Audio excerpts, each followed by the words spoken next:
जय हिंद दोस्तों। अगर आप यूपीएसआई या कांस्टेबल एग्ज़ाम की तैयारी कर रहे होंगे तो आपको पता होगा कि जीके जीएस से लगभग 40 प्रश्न पूछे जाते हैं और इसी 40 प्रश्नों के सेक्शन को स्ट्रांग बनाने के लिए यूपीएसआई, एएसआई, कांस्टेबल और अन्य यूपी पीआरपीबी परीक्षाओं में पूछे गए प्रीवियस ईयर क्वेश्चन के माध्यम से हम एक complete previous year question based series शुरू कर रहे हैं, जिसमें सिलेबस के एक एक टॉपिक को प्रीवियस ईयर क्वेश्चन के माध्यम से कवर करेंगे। ये वीडियो यूपी होमगार्ड के एग्ज़ाम में भी मदद करेगा क्योंकि आयोग सेम है और क्वेश्चन का लेवल भी लगभग सेम रहेगा। इस वीडियो को शुरुआत करेंगे संविधान से और संविधान का पहला और इम्पॉर्टेंट टॉपिक होगा संविधान का उद्देश्य। इसी तरह से एक एक टॉपिक को हम कवर करेंगे। संविधान का उद्देश्य टॉपिक से संविधान का विकास, उद्देशिका, संघ और राज्य क्षेत्र और नागरिकता के प्रश्न कवर होंगे। इस टॉपिक से यूपी पीआरपीबी परीक्षाओं में पूछे गए 100 प्रीवियस ईयर क्वेश्चन में 50 प्रीवियस ईयर क्वेश्चन का डिटेल एनालिसिस किया जाएगा। वीडियो ज़्यादा लंबी ना हो, इसलिए 50 क्वेश्चन को हम दूसरे वीडियो में देखेंगे। इस वीडियो को देखने के बाद आप साफ समझ पाएंगे किस लेवल और ट्रेंड में प्रश्न पूछे जा रहे हैं और उसी दिशा में आप अपनी तैयारी कर सकते हैं।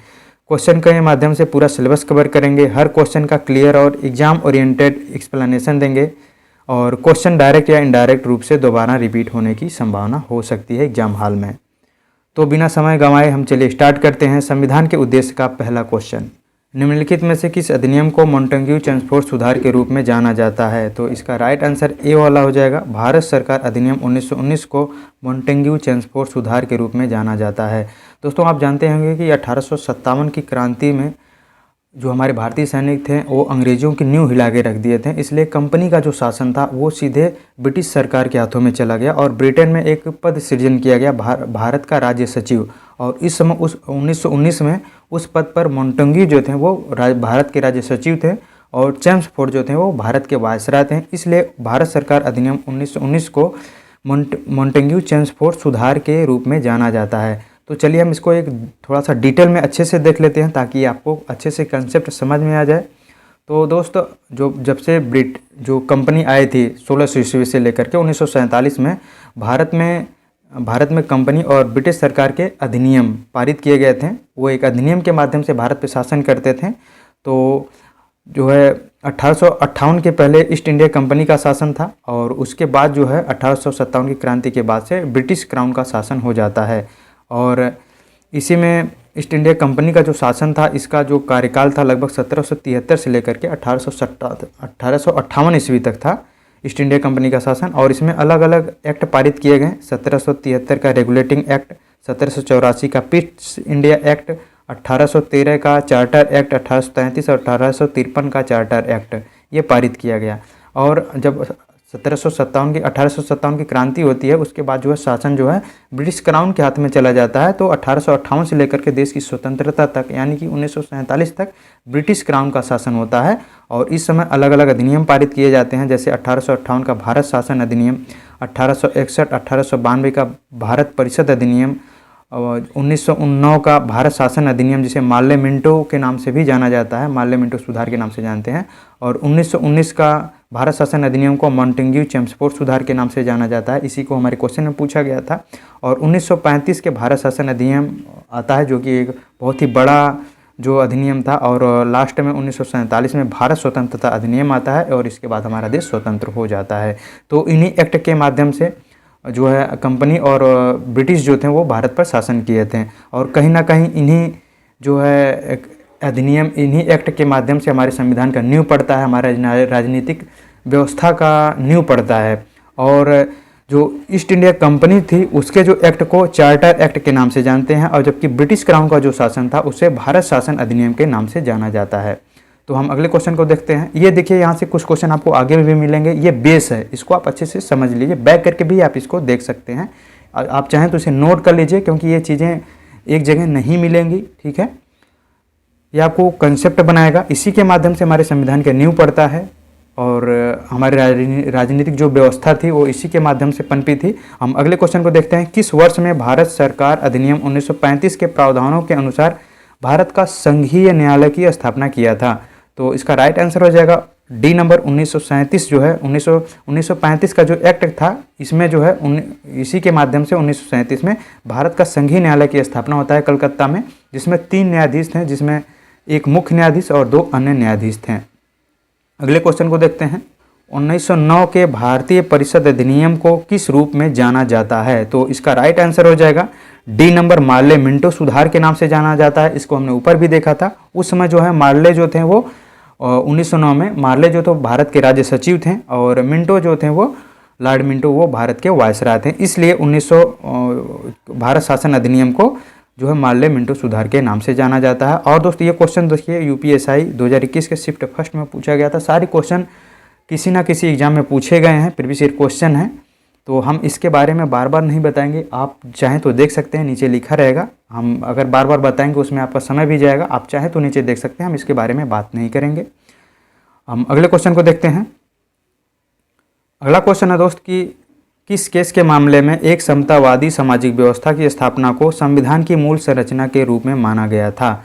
तो इसका राइट आंसर हो जाएगा डी नंबर जो है ये समता बनाम आंध्र प्रदेश राज्य जो है, इसमें जो है एक समतावादी सामाजिक व्यवस्था की स्थापना किया गया था और इसे एक मूल संरचना के रूप में भी माना गया है। और ये क्या है, एक केस था, ये केस क्या था? तो जो ये समता थी ये दक्षिण भारत में एक एनजीओ है जो आदिवासी अधिकारों के लिए कार्य करती है और इसी को लेकर के वो आंध्र प्रदेश हाई कोर्ट में उनसे लड़ रही थी और उन्हें न्याय जब नहीं मिला तो ये सुप्रीम कोर्ट में गई और सुप्रीम कोर्ट ने 1997 में एक अपने इसी केस में उन्होंने एक निर्णय दिया कि सरकार जो है आदिवासियों की भूमि और वनों को गैर आदिवासी और प्राइवेट कंपनियों को खनन के लिए पट्टे पर नहीं दे सकती। ये काम जो है केवल आदिवासी और स्थानीय प्रशासन ही कर सकते हैं। तो ये था इस केस का मामला। हम अगले क्वेश्चन को देखते हैं। अगला क्वेश्चन है निम्नलिखित में से किस देश की संविधान से शक्तिशाली केंद्र वाला संघ की विशेषता भारतीय संविधान में ली गई है? तो इसका राइट आंसर हो जाएगा सी नंबर हो जाएगा, कनाडा के संविधान से लिया गया है। शक्तिशाली केंद्र वाला संघ की जो विशेषता हमारे संविधान में दिखता है वो कनाडा के संविधान से लिया गया है। तो दोस्त ये लिया वहाँ से भले ही गया है लेकिन हूबहू नहीं लिया गया, वहाँ का कुछ और जो है, वहाँ का कुछ और है, हमारे भारत में जो है वो कुछ और है। वहाँ की विशेषता लिया गया, हमारे भारत की परिस्थितियों के अनुसार उसे ढाला गया। बहुत सारे जो है स्रोत जो हैं वो अलग अलग देशों में लगभग 60 देशों से लिए गए हैं अलग अलग स्रोत, और लेकिन वो उनका था और हमारा भारत का अपना अलग है। तो हम देखते हैं कि किस देश से कौन कौन से स्रोत लिए गए हैं संविधान में। तो संविधान के स्रोत कौन कौन से, भारत शासन अधिनियम 1935 से क्या क्या लिया गया है, थोड़ा सा हम इसको जूम कर लेते हैं। ये देखिए यहाँ पे भारत शासन अधिनियम 1935 से संघीय तंत्र की और राज्यपाल का कार्यालय, न्यायपालिका जो है ये भारत शासन अधिनियम 1935 से भी लिया गया है, लेकिन इसका कुछ प्रावधान जो है वो जो अमेरिका है वहाँ से भी लिया गया है। न्यायपालिका, लोक सेवा आयोग और आपातकालीन उपबंध के बारे में कुछ चीज़ें जो है वो जर्मनी से भी लिया गया है, जिसको अभी हम नीचे देखेंगे। प्रशासनिक विवरण के बारे में जो ये सारे जो प्रावधान है ये भारत शासन अधिनियम से लिया गया है। और संयुक्त राज्य अमेरिका का संविधान से क्या क्या स्रोत लिया गया है, मूल अधिकार हो गया, न्यायपालिका की स्वतंत्रता हो गया, न्यायिक पुनरावलोकन का सिद्धांत, उपराष्ट्रपति का पद, सर्वोच्च न्यायालय और उच्च न्यायालय के न्यायाधीशों को पद से हटाया जाना और राष्ट्रपति पर महाभियोग, ये सारी चीज़ें जो हैं संयुक्त राज्य अमेरिका के संविधान से लिया गया है। अब हम कनाडा के संविधान को देखते हैं। कनाडा के संविधान से क्या क्या लिया गया है, तो यहाँ से सशक्त केंद्र के साथ संघीय व्यवस्था लिया गया है। अवशिष्ट शक्तियों का केंद्र में निहित होना, ये चीज़ें कनाडा से लिया गया है। केंद्र द्वारा राज्य के राज्यपालों की नियुक्ति, सर्वोच्च न्यायालय की परामर्शी न्याय का निर्णय, ये जो है ये 143 आर्टिकल में जो लिया गया है ये जो है ये कनाडा के संविधान से लिया गया है। जर्मनी के संविधान से क्या लिया गया है, आपातकाल के दौरान मूल अधिकारों का स्थगन, ये जो है जर्मनी के संविधान से लिया गया है। फ्रांस के संविधान से गणतंत्रात्मक प्रस्तावना में स्वतंत्रता, समता और बंधुता के जो आदर्श लिया गया है वो फ्रांस के संविधान से लिया गया है। अब हम देखते हैं ब्रिटेन के संविधान से क्या क्या लिया गया है। ये चीज़ें आप अच्छे से देख लीजिए, यहाँ से डायरेक्ट क्वेश्चन पूछे जाएंगे, नीचे भी आपको मिलेंगे भी और आपके एग्जाम में भी मिल सकते हैं। तो ब्रिटेन के संविधान से संसदीय शासन व्यवस्था लिया गया है, विधि का शासन, विधायी प्रक्रिया, एकल नागरिकता, मंत्री मंडल प्रणाली, परमाधिकार लेख, संसदीय विशेषाधिकार और द्विसदनवाद, जो है ये चीज़ें ब्रिटेन के संविधान से लिया गया है। आयरलैंड के संविधान से जो राज्य का नीति निर्देशक सिद्धांत DPSP है, राष्ट्रपति का निर्वाचन पद्धति, राज्यसभा के लिए सदस्यों का नामांकन, ये जो है आयरलैंड के संविधान से लिया गया है। ऑस्ट्रेलिया के संविधान से समवर्ती सूची और व्यापार वाणिज्य समागम की स्वतंत्रता, संसद के दोनों सदनों की संयुक्त बैठक जो है 108 अनुच्छेद में जो है वो चीज़ें कहाँ से लिया गया है, ऑस्ट्रेलिया से लिया गया है। अब हम देखते हैं सोवियत संघ जो आज का रूस है वहाँ से क्या लिया गया है, तो वहाँ से दोस्तों मूल कर्तव्य और प्रस्तावना में जो न्याय, सामाजिक, आर्थिक एवं राजनीतिक न्याय का आदर्श जो लिया गया है वो सोवियत संघ रूस से लिया गया है। दक्षिण अफ्रीका के संविधान में संशोधन की जो प्रक्रिया अपनाई जाती है और राज्यसभा के सदस्यों का निर्वाचन जो है, ये प्रोविजन जो है दक्षिण अफ्रीका के संविधान से लिया गया है। और जापान के संविधान से दोस्त विधि द्वारा स्थापित प्रक्रिया लिया गया है। तो यहाँ से क्वेश्चन आपको डायरेक्ट देखने को मिल सकते हैं। हम अगले क्वेश्चन को देखते हैं। अगला क्वेश्चन है दोस्त कि भारतीय संविधान के निर्माताओं द्वारा किस देश के संविधान से केंद्र के पास अवशिष्ट शक्तियां होने की संकल्पना को लिया गया है। तो इसका राइट आंसर सी हो जाएगा। इसका हमने ऊपर भी डिस्कशन किया है। आप जो है देखिए डायरेक्ट क्वेश्चन पूछे जा रहे हैं, तो इस टाइप के क्वेश्चन पूछे जा रहे हैं, इसको आप अच्छे से पढ़ लीजिए। अगला क्वेश्चन है कि किस अनुच्छेद के तहत भारत का संविधान संसद को नए राज्यों का निर्माण और वर्तमान राज्यों के क्षेत्र सीमाओं या नाम में परिवर्तन का अधिकार देता है। तो इसका राइट आंसर हो जाएगा डी नंबर हो जाएगा। अनुच्छेद 3 जो है वो भारत के नए राज्यों का निर्माण, वर्तमान राज्यों के क्षेत्रों और सीमाओं में परिवर्तन और नाम में परिवर्तन का जो अधिकार वो कौन देता है, अनुच्छेद 3 देता है। अनुच्छेद 2 दोस्तों वो नए राज्यों की स्थापना, जैसे अभी ये अनुच्छेद 3 में का एग्जाम्पल हम देख लेते हैं। जैसे अभी तेलंगाना बना आंध्र प्रदेश से काट कर बना गया है, और उसमें देखिए वो तेलंगाना इसका अच्छा एग्जाम्पल है अनुच्छेद 3 का। पहले वो आंध्र प्रदेश का हिस्सा था और इसी के माध्यम से उसे तेलंगाना बना दिया गया। और अनुच्छेद 2 में क्या कहा गया है, अनुच्छेद 2 में कहा गया है नए राज्यों की स्थापना। तो इसका अच्छा एग्जाम्पल जो है जैसे सिक्किम है, सिक्किम इसका अच्छा एग्जाम्पल है। 1975 से पहले सिक्किम जो है वो भारत में शामिल नहीं था, वो भारत का हिस्सा नहीं था, वो एक अलग देश था और वहाँ पे जन्म संग्रह करा करके भारत में से शामिल किया गया 1975 में। तो अनुच्छेद 2 है जो है वो जो बाहरी राज्य जो हैं वो भारत का हिस्सा बनना चाहते हैं, नए राज्यों की स्थापना के बारे में बात करता है। और अनुच्छेद 7 दोस्तों ये जो भारत से जब देश का बंटवारा हुआ उस समय जो भारत से पाकिस्तान गए थे उनके बारे में नागरिकता के बारे में प्रावधान करता है। अनुच्छेद 5 जो है वो संविधान के लागू होने के समय नागरिकता के बारे में बात करता है। अगले क्वेश्चन को हम देखते हैं। अगला क्वेश्चन है भारतीय संविधान का कौन सा अनुच्छेद नए राज्यों के गठन के विषय में है। नए राज्यों के गठन के विषय में आर्टिकल नंबर 3 हो जाएगा राइट आंसर। ठीक है, नए राज्यों का गठन, उसका नाम में परिवर्तन, क्षेत्रों में सीमाओं में परिवर्तन। ठीक है, और अनुच्छेद जो है 22 जो है दोस्त वो कुछ दशाओं में जो है गिरफ्तारी और निरोध में संरक्षण की बात करता है। अनुच्छेद 12 दोस्तों ये राज्यों की परिभाषा के बारे में बात करता है कि राज्य के अंतर्गत कौन कौन सी अथॉरिटी आएंगी। और अनुच्छेद 9 दोस्तों ये अगर कोई व्यक्ति जो है वो भारत का नागरिकता लिया है और दूसरे देश की नागरिकता ले लेता है तो उसकी नागरिकता छीन ली जाती है। तो ये अनुच्छेद 9 में बताया गया है। अगले क्वेश्चन को हम देखते हैं। अगला क्वेश्चन निम्नलिखित में से किस संघ राज्य क्षेत्र में विधानसभा है। तो इसका राइट आंसर हो जाएगा बी नंबर पुडुचेरी दोस्तों। वो ये केंद्र शासित प्रदेश है, यूटी है, जिसमें विधानसभा है। और वर्तमान में दोस्तों 28 राज्य हैं भारत में और 8 केंद्र शासित प्रदेश हैं। और इन 8 केंद्र शासित प्रदेशों में तीन में जो है वो विधानसभा है, यानी कि किसमें जम्मू और कश्मीर में अभी जब जो आर्टिकल 370 हटा 2019 में, उसके बाद जो है यहाँ पे जम्मू कश्मीर में भी विधानसभा का प्रावधान किया गया है। जम्मू कश्मीर और दिल्ली और पुडुचेरी ये 3 राज्य हैं जिसमें विधानसभा का प्रावधान किया गया है। अगले क्वेश्चन को हम देखते हैं। अगला क्वेश्चन है भारतीय संविधान में इस समय कितनी अनुसूचियाँ हैं। तो इसका राइट आंसर हो जाएगा इस समय कितनी अनुसूचियाँ हैं, तो 12 अनुसूचियाँ इस समय हैं। और जो मूल संविधान था उस समय उसमें कितनी अनुसूचियाँ थीं, 8 अनुसूचियाँ थीं। ठीक है, तो इसके बारे में हम थोड़ा सा डिटेल में देख लेते हैं कि किस अनुसूची में क्या क्या प्रावधान किया गया है। पहली अनुसूची में दोस्तों ये 28 राज्य और 8 संघ राज्य क्षेत्रों के बारे में प्रावधान किया गया है।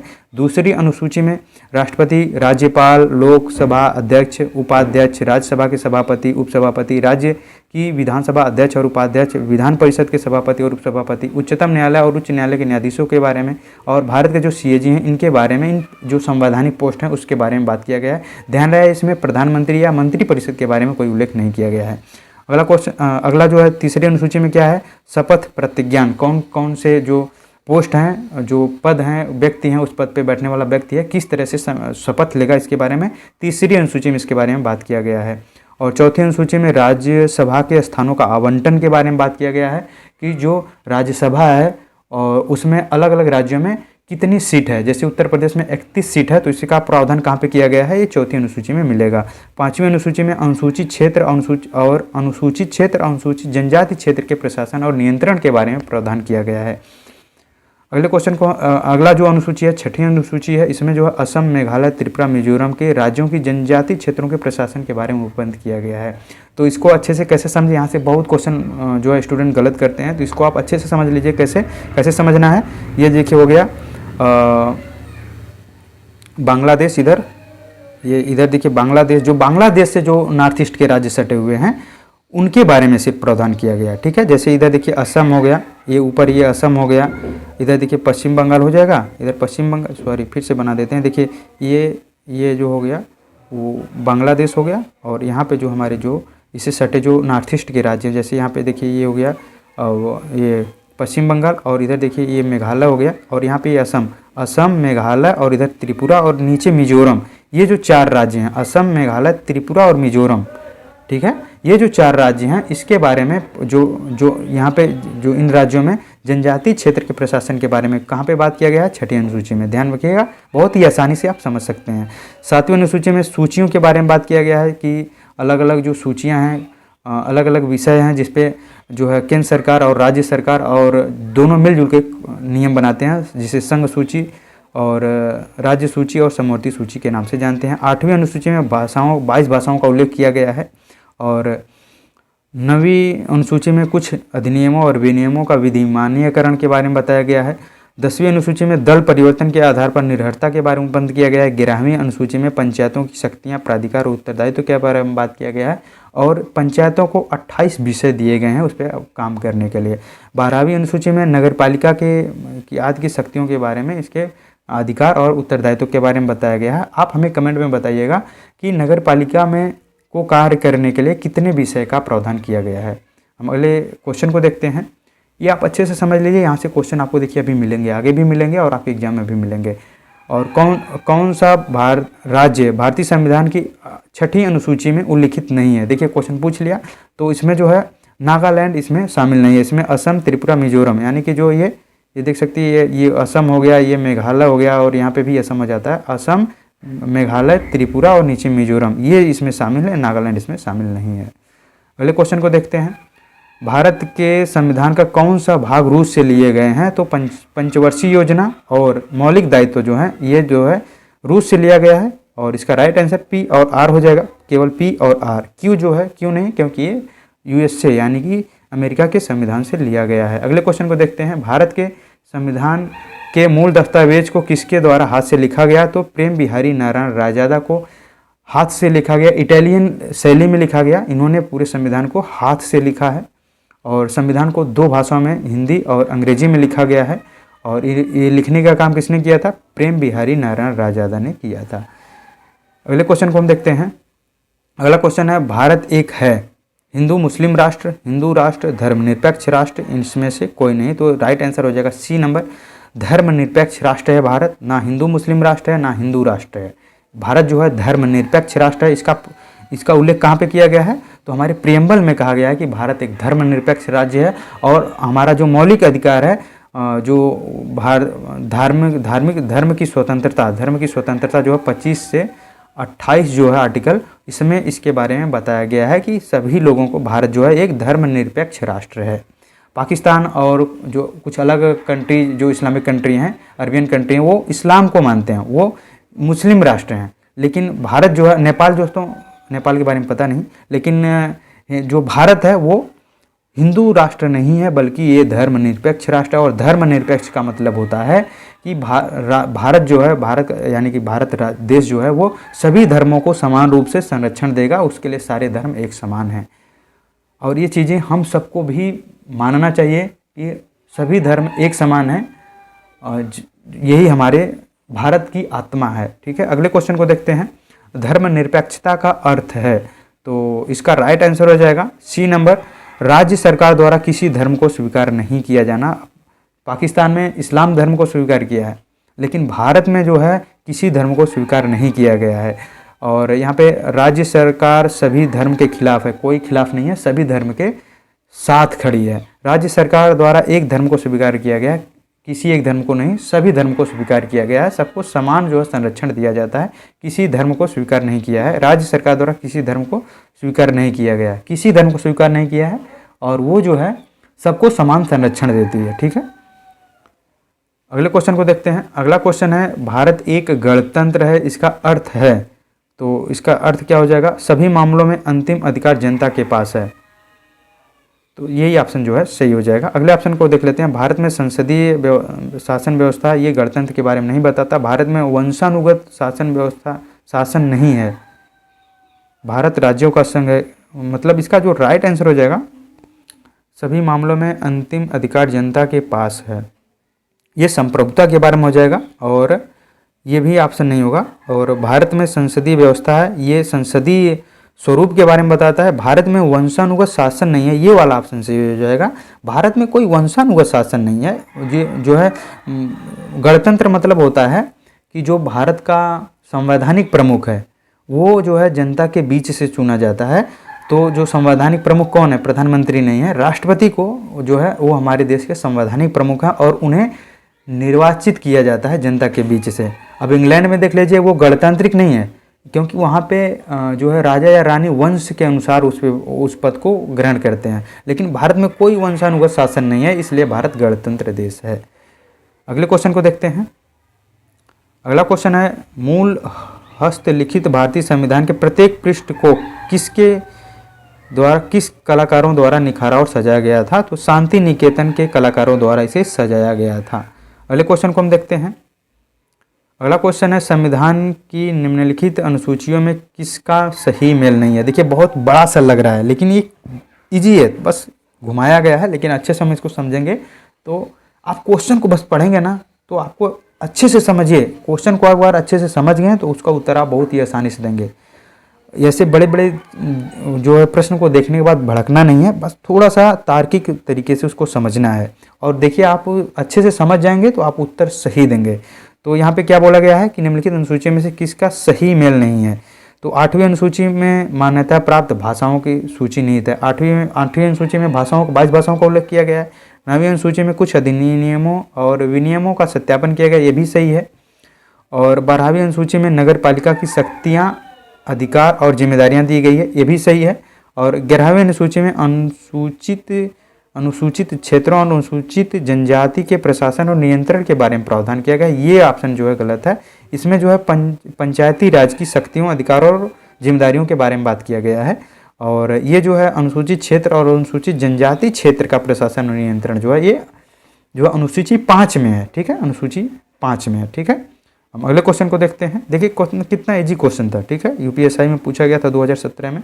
तो आपको बड़े क्वेश्चन को देख के बहुत ही आराम से तार्किक तरीके से शांति से उसे देखना है, उसको अच्छे से समझना है। अगला क्वेश्चन है, राज्यसभा में भारत के प्रत्येक राज्य के सीटों के आवंटन का भारत के संविधान के किस अनुसूची में उल्लेख किया गया है? तो ये 4 नंबर 4थी अनुसूची में राज्यसभा में सीटों के आवंटन के बारे में बात किया गया है। 6ठी अनुसूची में ये असम, मेघालय, त्रिपुरा, मिजोरम के जो अनुसूचित जनजाति क्षेत्र हैं उनके प्रशासन के बारे में बात करता है। 8वीं अनुसूची जो है 22 भाषाओं का उल्लेख किया गया है। 5वीं अनुसूची में जो है अनुसूचित और जनजाति क्षेत्रों के प्रशासन के बारे में बात किया गया है। अगले क्वेश्चन को हम देखते हैं। देखिए अनुसूचियों से कई क्वेश्चन पूछे गए हैं, तो आपको यही तो समझना है कि कहाँ से क्वेश्चन पूछे जा रहे हैं। देखिए यहाँ से कई क्वेश्चन मिले हैं। ठीक है, हम अगले क्वेश्चन को देखते हैं। संविधान के उस सदस्य का नाम बताइए जिन्होंने कहा कि हमारे संविधान की प्रस्तावना में उन बातों को अभिव्यक्त किया गया है जिनके बारे में हमने सोचा था या इतने लंबे समय से जिनका हमने सपना देखा था।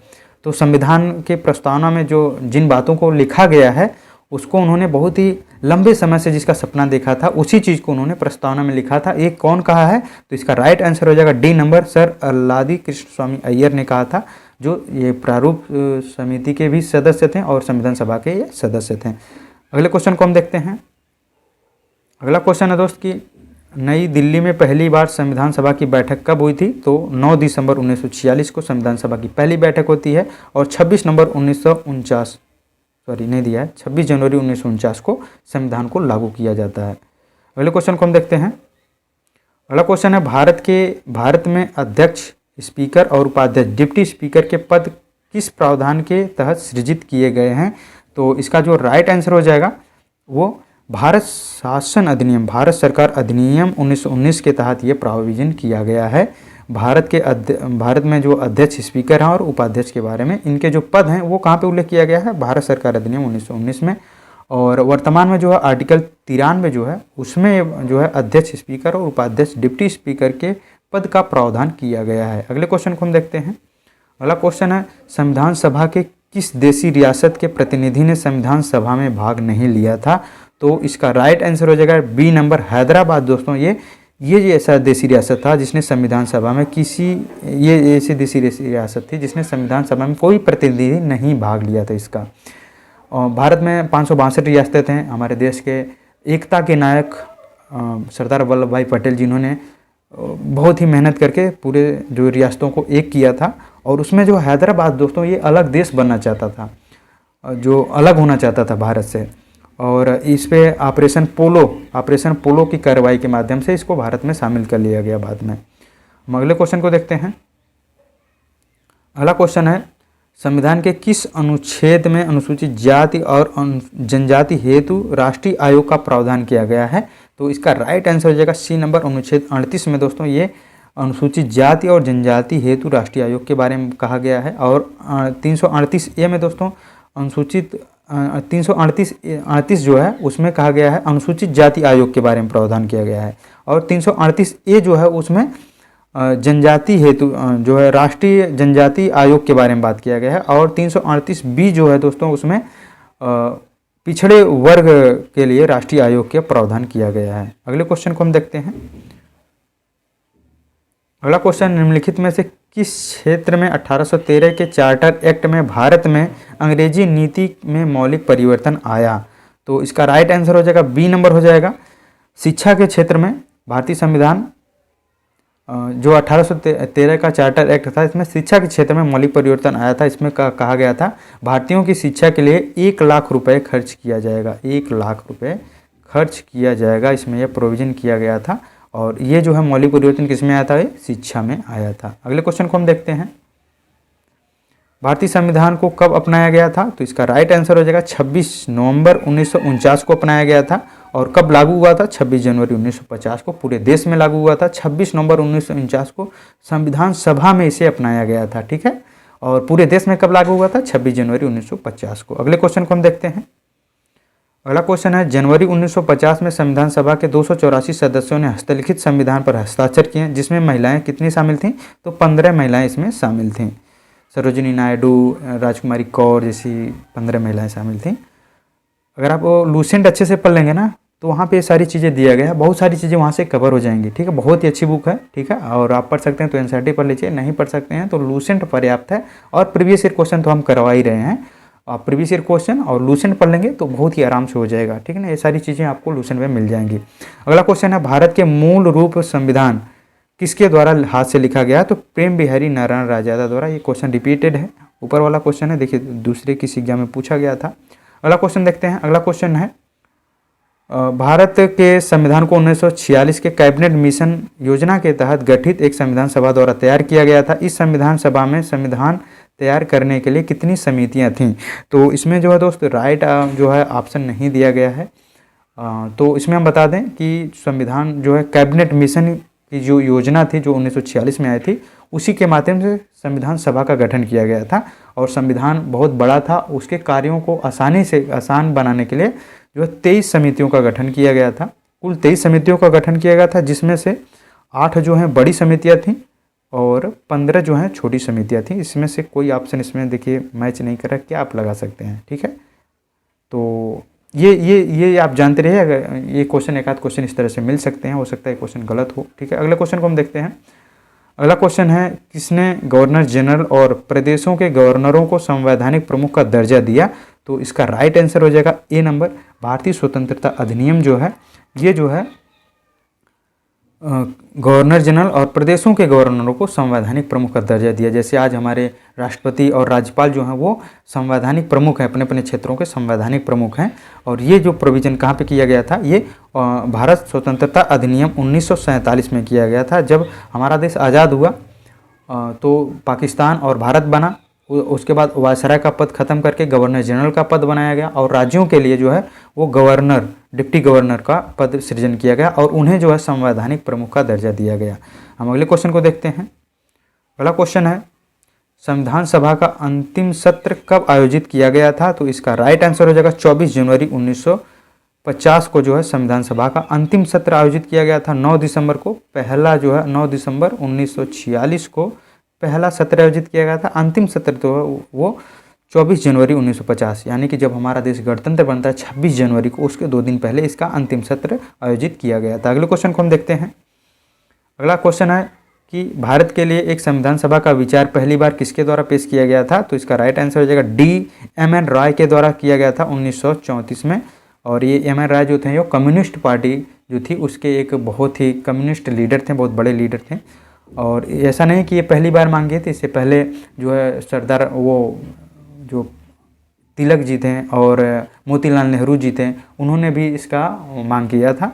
और यहाँ पे ऑप्शन में नहीं है, तो यहाँ पे जो राइट आंसर हो जाएगा M.N. रॉय को ही माना जाता है कि इन्होंने भारत के लिए एक संविधान सभा का पहली बार विचार किया था। अगले क्वेश्चन को हम देखते हैं। अगला क्वेश्चन है 9 दिसंबर 1946 को नई दिल्ली में संविधान सभा की पहली बैठक संविधान सभा गृह में हुई, जो अब किसके नाम से जाना जाता है? तो इसको जो है संसद भवन का केंद्रीय कक्ष के नाम से जाना जाता है, जहाँ पे 9 दिसंबर 1946 को पहली बार संविधान सभा की बैठक होती है। हालांकि अब जो है इसका नया रूप हो गया, नया हमारा संविधान संसद भवन बन चुका है, अब ये पुराना पड़ चुका है। अगला क्वेश्चन हम देखते हैं। अगला क्वेश्चन है किस अधिनियम ने पहली बार देश में प्रत्यक्ष चुनाव की शुरुआत की? किसके द्वारा कुछ सीमित लोगों को उनकी संपत्ति, कर और शिक्षा के आधार पर मताधिकार दिया गया? तो इसका राइट आंसर हो जाएगा D नंबर, भारत सरकार अधिनियम 1919 में जो है प्रत्यक्ष चुनाव पहली बार देश में, भारत देश अपने देश में पहली बार प्रत्यक्ष चुनाव की शुरुआत की व्यवस्था किया गया था।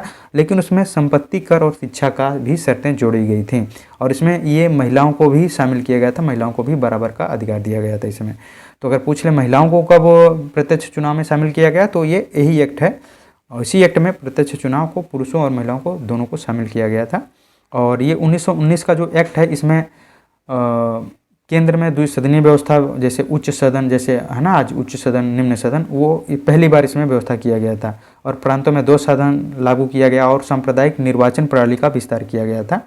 तो देखिए एक्ट से क्या पूछा जा रहा है, पहली बार क्या हुआ, तो उसमें ये सब कुछ नहीं पूछ रहा है, उसमें पहली बार क्या हुआ उसके बारे में पूछा जा रहा है। इस तरह से जितने एक्ट हैं उसमें पहली बार क्या हुआ है उसको आप जरूर जाना है, जरूर उसको अच्छे तरीके से जानते रहें। अगले क्वेश्चन को हम देखते हैं। अगला क्वेश्चन है सरकार के संसदीय स्वरूप का दूसरा नाम निम्नलिखित में से कौन सा नहीं है? तो इसका राइट आंसर हो जाएगा ये जो है राजशाही शासन, इसका नाम नहीं है। वेस्टमिंस्टर मॉडल कहा जाता है क्योंकि जो हमारा जो संविधान संसदीय स्वरूप है वो ब्रिटेन से लिया गया है, और ब्रिटेन में जो है वेस्टमिंस्टर जो स्थान है वहीं पे वहाँ का संसद है, तो इसे वेस्टमिंस्टर मॉडल कहा जाता है। और इसे मंत्रिमंडल कैबिनेट सरकार कहा जाता है क्योंकि सारे निर्णय लगभग कैबिनेट जो है कैबिनेट ही लेती है, इसलिए इसे मंत्रिमंडल या कैबिनेट सरकार भी कहा जाता है। और ये उत्तरदायी शासन भी इसे कहा जाता है क्योंकि जो है संसदीय स्वरूप का आत्मा ही यही है कि जो कार्यपालिका है उसकी जो है वो विधायिका के प्रति जो है उत्तरदायी है, जिम्मेदार है उसके, ठीक है, अपने कार्यों जो भी काम करती है जो कार्यपालिका वो विधायिका के प्रति वो जवाबदेह है। ये संसदीय स्वरूप का जो है विशेषता होता है। तो उत्तरदायी शासन की भी ये तीनों चीज़ें इसमें शामिल है, लेकिन राजशाही शासन इसमें शामिल नहीं है। अगले क्वेश्चन को हम देखते हैं। अगला क्वेश्चन है निम्नलिखित में से कौन सा भारत के संविधान के बारे में सही है? यह दुनिया के किसी भी संप्रभु देश का सबसे लंबा संविधान है, ये बात सही है। संसद संविधान को निरस्त कर सकती है, नहीं कर सकती, उसमें सुधार कर सकती है लेकिन निरस्त नहीं कर सकती है। यह संसदीय सर्वोच्चता प्रदान करता है, संवैधानिक सर्वोच्चता नहीं। ये जो है संवैधानिक सर्वोच्चता प्रदान करता है, संसदीय सर्वोच्चता नहीं। तो इसका जो राइट आंसर हो जाएगा ए नंबर, केवल ए वाला ऑप्शन जो है वो सही हो जाएगा। अगले क्वेश्चन को देखते हैं। अगला क्वेश्चन है निम्नलिखित में से कौन सा संविधान सभा के बारे में सही है? तो संविधान का मसौदा तैयार करना ही संविधान सभा का एकमात्र कार्य है, ये गलत है। क्यों गलत है? क्योंकि इसमें संविधान सभा जो था वो संविधान का मसौदा ही तैयार करने के लिए नहीं है था, वो जो है संविधान सभा 2 रूप में काम करती थी। एक संविधान जो है बनाने के लिए, और बाकी समय में देश का प्रशासन कैसे चले। उस समय तो कोई संसद था नहीं, तो यही जो है संविधान सभा के जो सदस्य थे वही देश के प्रशासन के लिए भी कानून जो है लागू करते थे, बनाते थे। तो जो संविधान का मसौदा तैयार करना संविधान सभा का एकमात्र कार्य नहीं था। एक बार जब संविधान अस्तित्व में आता है तो संविधान सभा भंग कर दी जाती है, ये ऑप्शन सही है। संविधान को बनाने के लिए ही संविधान सभा का गठन किया जाता है। तो जब संविधान बन गया तो फिर आपका क्या काम है। तो यहाँ पे राइट आंसर जो हो जाएगा वो केवल बी वाला ऑप्शन सही हो जाएगा। अगले क्वेश्चन को देखते हैं। अगला क्वेश्चन है, संविधान सभा के सदस्यों का चयन प्रादेशिक असेंबलियों द्वारा अनुपातिक प्रतिनिधित्व प्रणाली के एकल हस्तांतरित मत द्वारा किया गया था और उस समय भारत का संविधान सभा द्वारा प्रारूपित किया गया था और 16 मई 1946 को कैबिनेट मिशन प्लान के अंतर्गत इसे कार्यान्वित किया गया। संविधान सभा के सदस्यों की कुल संख्या कितनी है, तो 389 जो थी ये पूरे संविधान सभा के सदस्यों की कुल थी। सीधा साधा पूछा गया है, इतना स्टोरी बेकार में लिखा गया है। इसमें सीधा साधा पूछा गया कि संविधान सभा के सदस्यों की कुल संख्या कितनी थी, तो 389 थी। ठीक है। और जब पाकिस्तान अलग हो गया, जब पाकिस्तान भारत से अलग हो गया तो 299 सदस्य बच गए थे। ठीक है। और बाकी पाकिस्तान में चले गए थे। तो जब संविधान सभा का पहली बार गठन किया गया उसमें कितने, जो संविधान सभा के सदस्यों की कुल संख्या कितनी थी, तो 389 थी। ठीक है। और इसमें थोड़ा सा अच्छे से देख लेते हैं। जो संविधान सभा बना था वो 1946 के कैबिनेट मिशन के प्लान के तहत इसे बनाया गया था और इसमें जो सदस्य थे वो प्रादेशिक असेंबलियों द्वारा जो है चयन उनका किया गया था और इसमें कुछ खास नहीं है। ठीक है। आगे हम देखते हैं। अगला क्वेश्चन है कि वह कौन से नेता थे जो केंद्रीय विधानसभा के अध्यक्ष थे 1946 से 1947 तक, फिर वे संविधान सभा के अध्यक्ष बने और तत्पश्चात वो 2 लोकसभा के अध्यक्ष भी बने। तो इसका सीधा साधा आंसर है बी वाला, गणेश वासुदेव मावलंकर।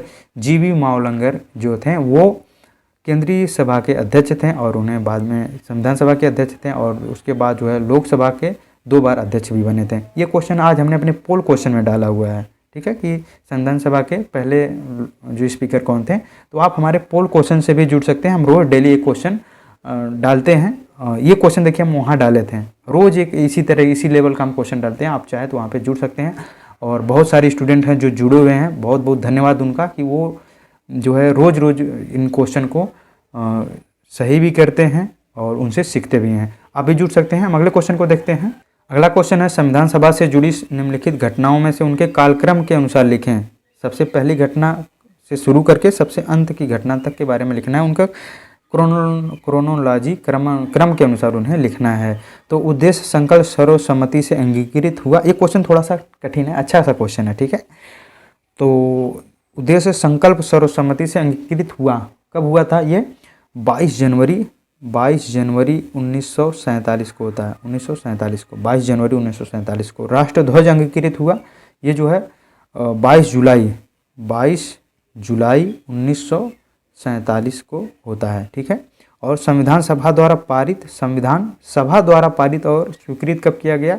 तो ये 26 नवंबर को किया गया था। 26 नवंबर 1949 को। ठीक है। और जन गण मन राष्ट्रगान के रूप में अंगीकृत हुआ तो ये 22 जनवरी 1950 को हुआ था। ठीक है, 1950 को। तो यहाँ पे जो है ऑर्डर यही हो जाएगा, 22 जनवरी ये था और ये जुलाई। तो ABCD ये वाला ऑप्शन सही हो जाएगा। इसमें क्या है, आपको ये जो ऑप्शंस दिए गए हैं इसमें कम से कम आपको 2 या 3 आना चाहिए, तभी आपका प्रश्न सही होगा। अगर आपको 2 आ रहा है तभी आप उसे मैचिंग कर सकते हैं। ठीक है। लेकिन अगर 3 आ रहा है, 2 में आपको कन्फ्यूजन होगा, लेकिन अगर आपको 3 आ रहा है ना तो आप इसे क्वेश्चन को जरूर लगाएं, गेस भी करें। ठीक है, हो सकता है सही हो जाए। ठीक है, हम अगले क्वेश्चन को देखते हैं। अगला क्वेश्चन है, भारतीय संविधान लागू होने से पहले भारत का प्रशासन मूल रूप से किस दस्तावेज के अनुसार होता था? तो इसका राइट आंसर हो जाएगा डी नंबर, जो है भारत सरकार अधिनियम 1935 के माध्यम से होता था। जब भारत का संविधान लागू नहीं हुआ था तो भारत का प्रशासन जो है वो भारत सरकार अधिनियम 1935 के अनुसार चलता था और ये अपने आप में बहुत बड़ा ये एक संविधान की तरह था।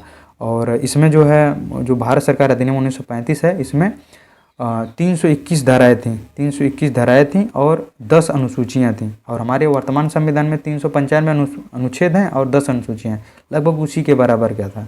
तो इसी से जो है संविधान के लागू होने से पहले इसका प्रशासन किया जाता था, भारत का प्रशासन किया जाता था। अगले क्वेश्चन को हम देखते हैं। निम्नलिखित कार्यों में से कौन सा संविधान सभा द्वारा नहीं किया गया था? इसने राष्ट्रमंडल में भारत की सदस्यता का अनुमोदन किया, सही है। इसने राष्ट्रगान और राष्ट्रीय गीत को अंगीकृत किया, ये भी सही है। इसने देश के प्रथम प्रधानमंत्री के रूप में जवाहरलाल नेहरू को चुना, ये गलत है, ये वाला जो है वो गलत है। इसने राष्ट्रीय ध्वज को अंगीकृत किया, ये भी सही है। जो प्रधानमंत्री होते हैं देश के, वो जनता द्वारा चुने जाते हैं, संविधान सभा द्वारा नहीं चुना गया था, तो ये ऑप्शन जो है सही हो जाएगा, सी नंबर। अगले क्वेश्चन को हम देखते हैं। अगला क्वेश्चन है, भारत और बांग्लादेश के बीच भूमि सीमा समझौते LBA पर हस्ताक्षर होने के बाद बांग्लादेश के साथ कुछ विशेष अंतर क्षेत्रों को अदला बदली करने और अंतर क्षेत्रों को निवासियों को नागरिकता देने के लिए संविधान की किस अनुसूची में संशोधन की आवश्यकता होती है? तो इसका राइट आंसर हो जाएगा सी नंबर। हमने पहले अनुसूची में देखा था, उसमें संघ और राज्य क्षेत्र दिया गया था, तो उसी में एक ऐसा ही पहला एक ही ऐसा अनुसूची है जिसमें जो है संघ और राज्य क्षेत्र के बारे में बात किया गया है, तो वो पहला अनुसूची हो जाएगा, सही हो जाएगा। तो इसमें क्या किया गया है कि 100वां जो संविधान संशोधन हुआ है, 100वां संविधान संशोधन 2015 में जो हुआ था, उसमें जो है बांग्लादेश का कुछ सीमा भारत में शामिल हो गया और भारत का कुछ सीमा जो है वो बांग्लादेश में शामिल हुआ। अब जो भारत का जो सीमा, बांग्लादेश का सीमा जो भारत में शामिल हुआ, उस पर कुछ लोग भी रहते थे और उस क्षेत्र और लोगों को नागरिकता देने के लिए जो है पहली अनुसूची में संशोधन किया गया था और 100वां संविधान संशोधन 2015 लाया गया था। अगले क्वेश्चन को देखते हैं। 44 नंबर क्वेश्चन है, निम्नलिखित में से कौन सी भाषा संविधान की रचना के समय 8वीं अनुसूची में उल्लिखित थी? तो इसका राइट आंसर हो जाएगा डी नंबर। कश्मीर जो है, कश्मीरी जो भाषा है वो 8वीं अनुसूची में शामिल थी। जो मूल संविधान जब बनाया गया उसमें कश्मीरी को शामिल किया गया। और मूल संविधान में दोस्तों जो है मूल रूप से 14 भाषा, वर्तमान में 22 भाषा है, लेकिन मूल संविधान जब संविधान बनाया गया था उसमें 14 भाषा शामिल किया गया था और बाद में अन्य जो संविधान संशोधन करके शामिल किया गया। 21वां संविधान संशोधन 1968 किया गया, जिसमें सिंधी को संविधान में शामिल किया गया। और फिर 71वां संविधान संशोधन 1992 किया गया, जिसमें कोंकणी, मणिपुर और नेपाली, कोंकणी, मणिपुरी और नेपाली को शामिल किया गया। और फिर उसके बाद 92वां संविधान संशोधन 2003 में होता है, जिसमें मैथिली, संथाली, डोगरी और बोडो जो है इसमें शामिल किया गया है। तो इस तरह से वर्तमान में कुल कितनी भाषाएं हो जाती हैं? 22 भाषाएं हो जाती हैं, जिसका प्रावधान 8वीं अनुसूची में किया गया है। अगले क्वेश्चन को हम देखते हैं। अगला क्वेश्चन है, किसके मार्गदर्शन में भारत के संविधान की मूल दस्तावेज में हस्तनिर्मित चित्रों का सजावट की गई थी? तो इसका राइट आंसर हो जाएगा नंदलाल बोस के नेतृत्व में जो है संविधान के मूल दस्तावेज जो थे उसमें हस्तनिर्मित चित्रों की सजावट किया गया था। और ये शांति निकेतन जो रविन्द्रनाथ टैगोर जहाँ से जुड़े थे वहाँ से जुड़े कलाकारों द्वारा ये काम किया गया था। अगले क्वेश्चन को हम देखते हैं। अगला क्वेश्चन है, संविधान के संदर्भ में निम्नलिखित में से कौन सा सही है? उनके पास केंद्रीय जांच ब्यूरो CBI को तलाशी और जब्ती करने के लिए प्राधिकृत करने का अधिकार है, ये ऑप्शन सही है। लोकपाल को भ्रष्टाचार के आरोप में जुड़े सरकारी नौकर को तबादले और निलंबन की सिफारिश करने का अधिकार है, ये भी ऑप्शन सही है। तो ये दोनों ऑप्शन सही है, तो राइट आंसर ए वाला हो जाएगा, ए और बी दोनों। अगले क्वेश्चन को हम देखते हैं। अगला क्वेश्चन है, राज्य और केंद्र शासित प्रदेश की सूची भारत के संविधान की किस अनुसूची में उल्लेख किया गया है? तो ये राज्य और केंद्र शासित प्रदेश के जो है इसका प्रावधान किस में किया गया है? तो पहली अनुसूची में इनका प्रावधान किया गया है, जिसमें 28 राज्य और 8 केंद्र शासित प्रदेश हैं, जिसमें हमने ऊपर भी देखा है। और दूसरी अनुसूची में क्या कहा गया है? जो संवैधानिक पोस्ट है, जैसे लोकसभा के अध्यक्ष, उपाध्यक्ष, राज्यसभा के सभापति, अध्यक्ष और विधानसभा और विधान परिषद के अध्यक्ष, उपाध्यक्ष और जो उच्च न्यायालय और उच्चतम न्यायालय के जो न्यायाधीश हैं CAG के बारे में इसमें प्रावधान किया गया, जो संवैधानिक पोस्ट हैं। और तीसरी अनुसूची में शपथ के बारे में कहा गया है। और चौथी अनुसूची में जो है राज्यों में सीटों के आवंटन के बारे में बात कहा गया है। अगले क्वेश्चन को हम देखते हैं।